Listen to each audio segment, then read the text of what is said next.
There is a pandemic of African swine fever that is wiping out pigs worldwide. And right now, there is a big fear that it will land here in America.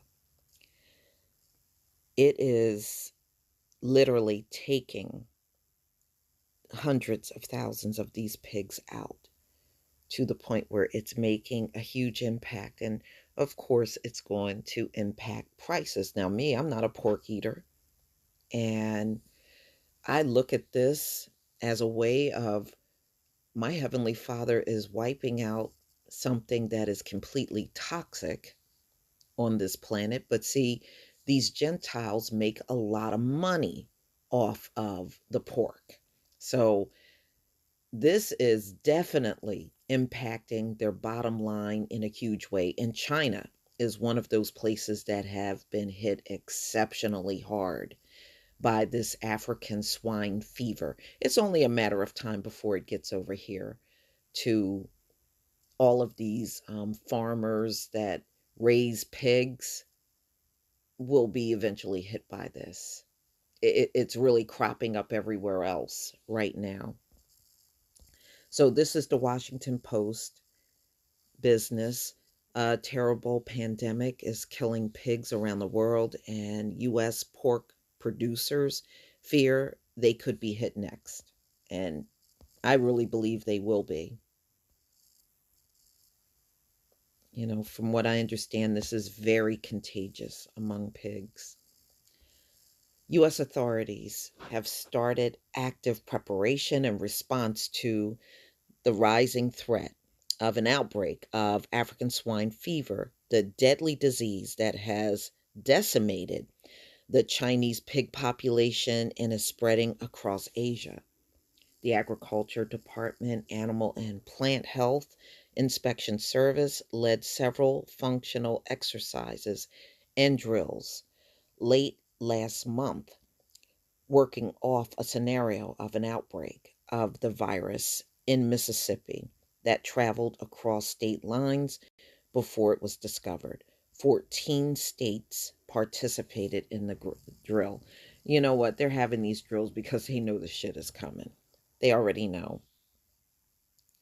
We got everyone involved in terms of state troopers, diagnostic labs, private veterinarians, and state officials trying to figure out where the virus was, says David Pyburn, a senior vice president of science and technology for the National Pork Board. As far as controlling it here, the closer we can get to that index, the first identified case in an outbreak, the better we can control it.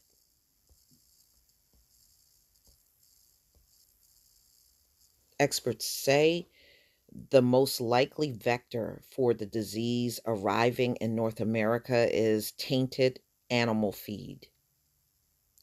And look, China is the very place they heavily depend on virtually all kinds of food and products. I mean, they are manufacturing everything, you know? Remember, you high IQ people gave all of your work to your enemies. And look at what China is doing to you. Putting fentanyl in your country that's wiping your people out, but you gave them all of your work. So a lot of the pet foods and food for livestock all comes out of China now. If you think them Chinese people are not going to sabotage these farmers over here, you better think again. They wouldn't hesitate to do it. Especially the fact that they don't like Trump. Yeah, they'd be all on it. According to the World Organization of Animal Health, the disease has spread to more than 50 countries. As many as half of China's pigs, an estimated 300 million, have died of the virus or have been exterminated since the disease took hold 13 months ago. Wow, that's a lot of dead pigs. So they're talking about 150 million pigs in China has been lost in a 13-month period. Wow, that's a lot of pigs. In the past month, it has advanced to Vietnam, Laos, and South Korea at the beginning of September. The Philippines confirmed African swine fever in at least 7 villages near Manila, requiring 7,000 pigs to be euthanized at the end of September. East Timor um, reported more than 100 cases to the World Organization for Animal Health. With these developments, the American pork industry has begun mobilizing. Experts say the risk of a domestic outbreak of African swine fever is increasing. I believe it's going to hit over here in the US. I really do.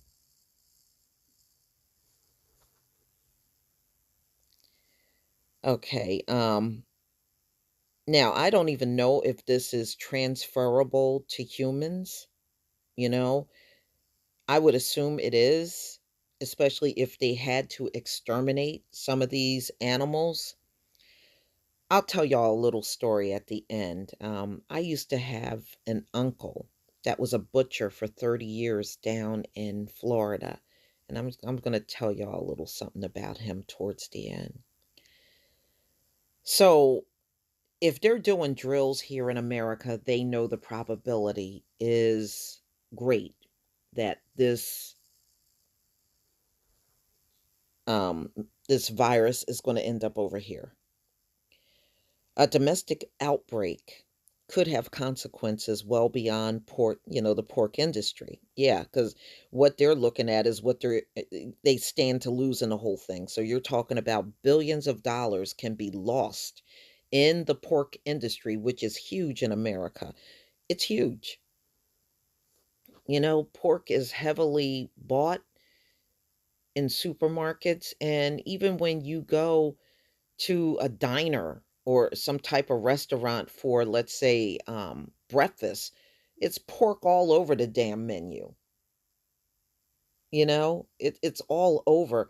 And some of these restaurants don't even give you other options other than the pork on their menu.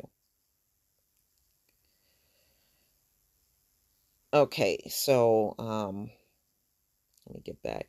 Widespread loss of pigs could devastate the corn and soy industries, which are primary feed sources.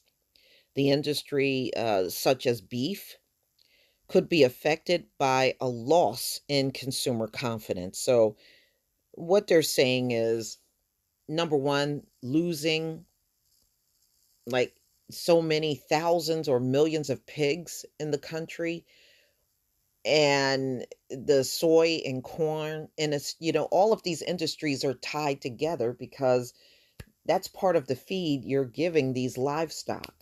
And like I said, you get everything out of China, and you're depending on your enemy to do the right thing when we know they have no track record of doing the right thing. But then again, neither do these Americans. They have no track record of doing the right thing.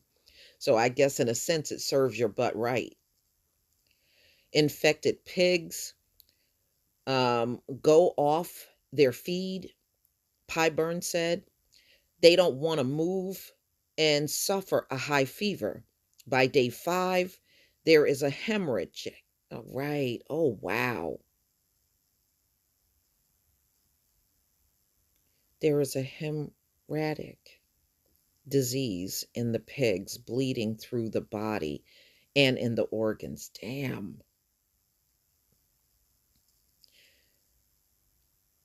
So they are literally like a downer pig. They can't walk or move around when they have this thing. And then by day 5, they're hemorrhaging. They're bleeding internally, bleeding through the body and in the organs. By the end of the second week, 85 to 90% of the pigs die. There is no vaccine or treatment. The virus can live for weeks on infected slaughtered meat or cold cuts, on tainted feed, or on animal feed additives. Damn.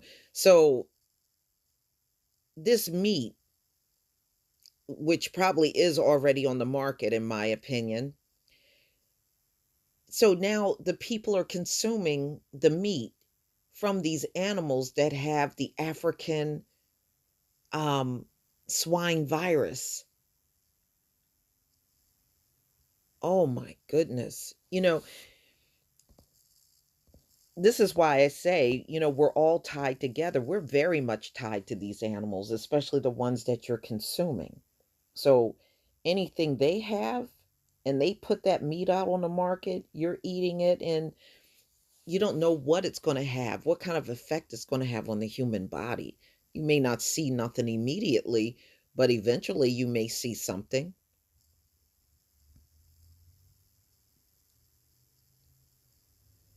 Okay, so while causing high mortality in domesticated and wild pigs, the disease does not infect humans. See, I don't believe nothing these people say. I really don't. You put enough of that meat out on the market, it's going to be some health consequences. I don't give a damn about what they say. Wow. So, this African swine fever literally wipes these pigs out within a 5-day period once they get this virus. And there's no cure for it, there's no vaccine, there is nothing they can do. There's nothing you can do.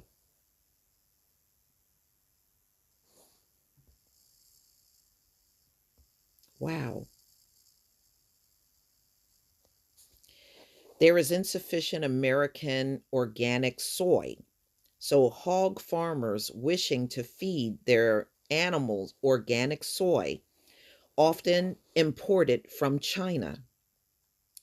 And there are feed ingredients, vitamin B and trace minerals, that are manufactured only in China. See, that's what I'm telling you. And then if China puts this infected food out on the market and sell it to Americans and ship it over here, you're going to have tons and tons of dead pigs across this country. And we know what happens when these folks lose, then they're going to start jacking the price up on everything. It's a good thing I don't eat pork. I don't care how high you go on the prices. I ain't going to buy it anyway. So, the virus can survive for up to a month on these products. So, they must be quarantined and heated to kill the virus. Damn. Whoo, y'all got yourselves in a mess. So, ladies and gentlemen, here's the story I wanted to tell y'all. I had, and I know this is a whole different thing, but sometimes handling that meat can make you sick. Now, I had an uncle in Florida that died in the late 90s. He was a butcher for 30 years in Florida. And let me tell you something, there are all kinds of things that crop up in this country and they hide it. They hide it because they don't want any type of public scare out there.